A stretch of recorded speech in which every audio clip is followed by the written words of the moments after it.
right, chapter 14 of Hatchet. So, hi Jacob, hi Joshua. I know you two are listening to it. I didn't hear back from anyone else, but I'm glad you two are listening to it. So, here we go. Mistakes. Small mistakes could turn into disasters. Funny little mistakes could snowball so that while you were still smiling at the humor, you could find yourself looking at death. In the city, if he made a mistake, usually there was a way to rectify it, make it all right. If he fell off his bike and sprained a leg, he could wait for it to heal. If he forgot something at the store, he could find other food in the refrigerator. Now it was different, and also quick, also incredibly quick. If he sprained a leg, here he might starve before he could get around again. If he missed while he was hunting, or if a fish moved away, he might starve. If he got sick, really sick, so he couldn't move, he might starve. Mistakes. Early in the new time, he had learned the most important thing, the truly vital knowledge that drives all creatures in the forest. Food is all. Food was simply everything. All things in the woods, from insects to fish to bears, were always, always looking for food. It was the great single driving influence in nature. To eat. All must eat. But the way he learned it almost killed him. His second new night, stomach full of fish and the fire smoldering in the shelter, he had been sound asleep when something, he thought later it might be smell, had awakened him. Near the fire, completely unafraid of the smoking coals, completely unafraid of Brian, a skunk was digging where he had buried the eggs. There was some sliver of a moon, and in the faint pearl light he could see the bushy tail, the white stripes down its back. And he nearly smiled. He did not know how the skunk had found the eggs. Some smell, perhaps some tiny fragment of smell had left a smell. No. Perhaps some tiny fragment of shell had left a smell. But it looked almost cute, its little head down and its little tail up as it dug, kicking the sand back. But those were his eggs, not the skunk's, and a half a smile had been quickly replaced with fear, and he would lose his food, and he had grabbed a handful of sand and thrown it at the skunk. "Get out of here!"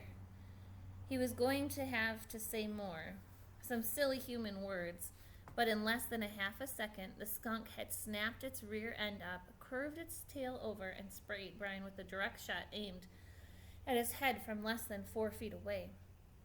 In the tiny confines of the shelter, the effect was devastating.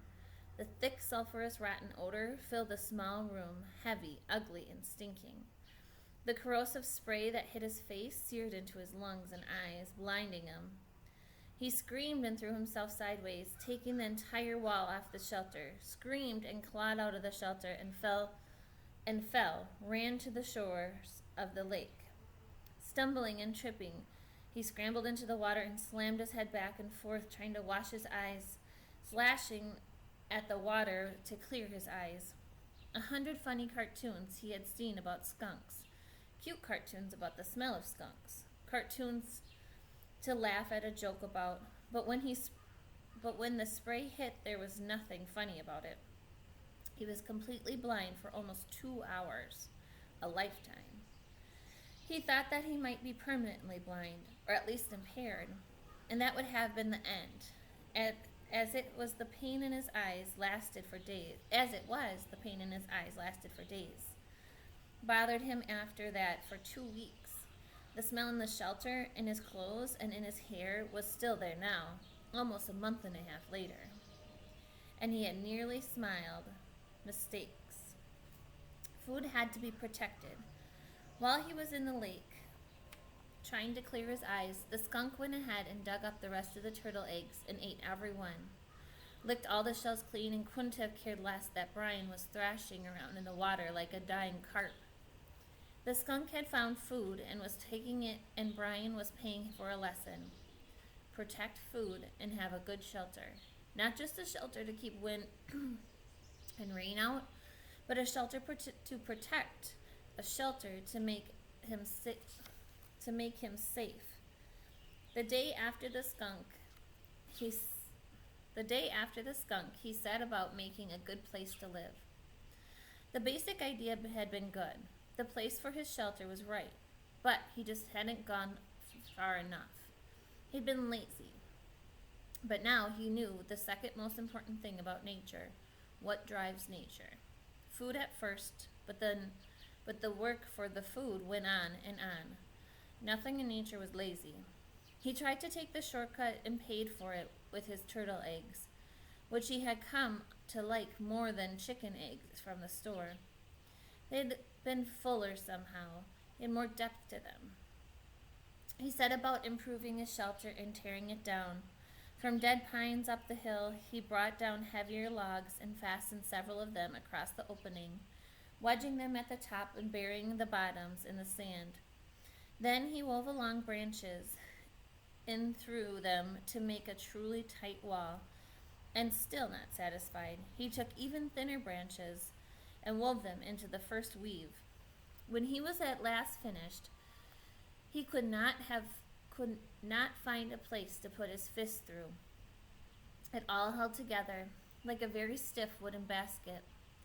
He judged the door opening to be the weakest spot, and here he took special time to weave a door of willows in so tight a mesh that no matter how a skunk tried, a porcupine, he thought, looking at the marks on his legs, it could not be possible to get through. He had no hinges, but his arranging some cut off limbs at the top in the right way, he had a method to hook the door in place. When he was in and the door was hung, he felt relatively safe. A bear, something big, could still get in by tearing at it, but nothing small could bother him, and the weave of the structure still allowed the smoke to filter up through the top and out. All in all, it took him 3 days to make the shelter, stopping to shoot fish and eat as he went, bathing 4 times a day to try to get rid of the smell from the skunk to leave. When his house was finally done right, he turned to the constant problem, food.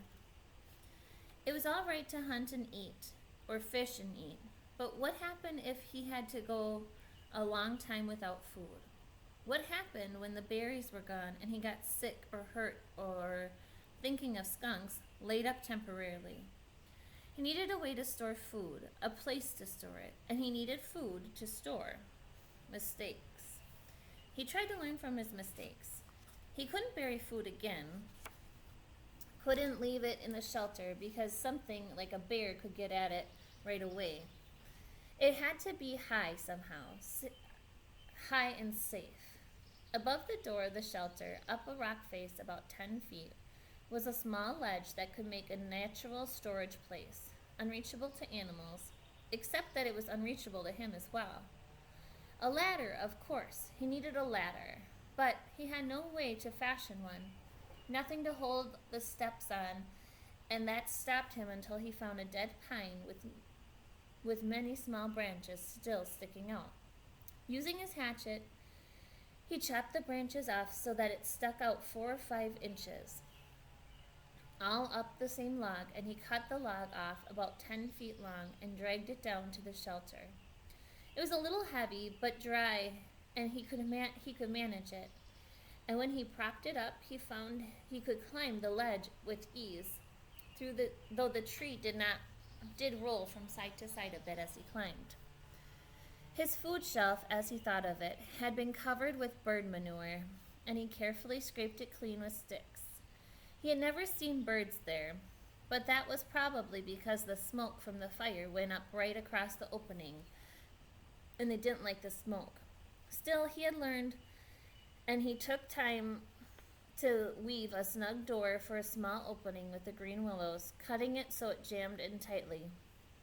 And when he finished, he stood back and looked at the rock face, his shelter below, his food shelf above, and allowed a small bit of pride to come. Not bad, he thought. Not bad for somebody who used to have trouble greasing the bearings of his bicycle. Not bad at all. Mistakes.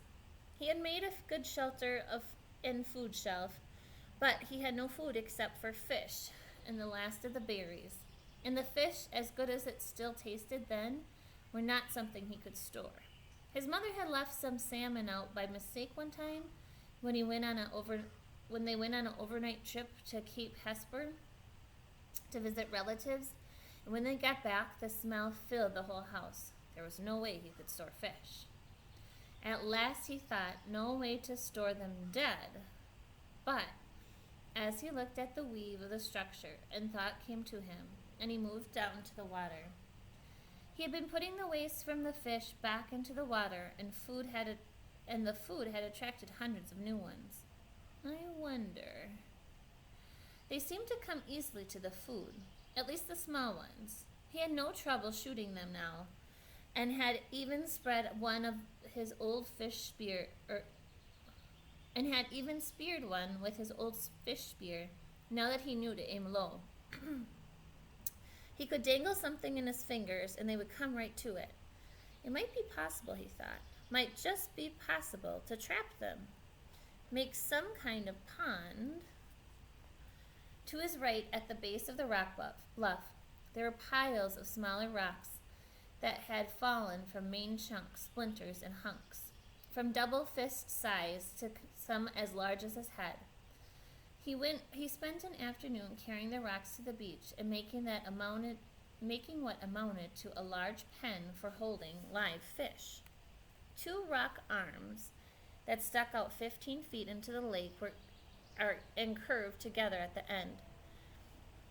Where the arms came together, he left an opening about 2 feet across. Then he sat on the shore and waited. When he had first started dropping the rocks, all the fish had darted away, but his fish trash pile of bones and skin and guts was in the pond area, and the prospect of food brought them back. Soon, under an hour, there were 30 or 40 small fish in an enclosure, and Brian made a gate by weaving small willows together into a fine mesh and closed them in. "Fresh fish," he yelled. "I have fresh fish for sale." Storing live fish to eat later had been a major breakthrough, he thought. It wasn't just keeping from starving. It was trying to think ahead. Of course, he didn't know then how sick he would get of fish. Right, that's the end of the chapter. I'm going to try to read another one while James is hiding somewhere. So I might post 2 today because we need to get done with the book. All right, see you later.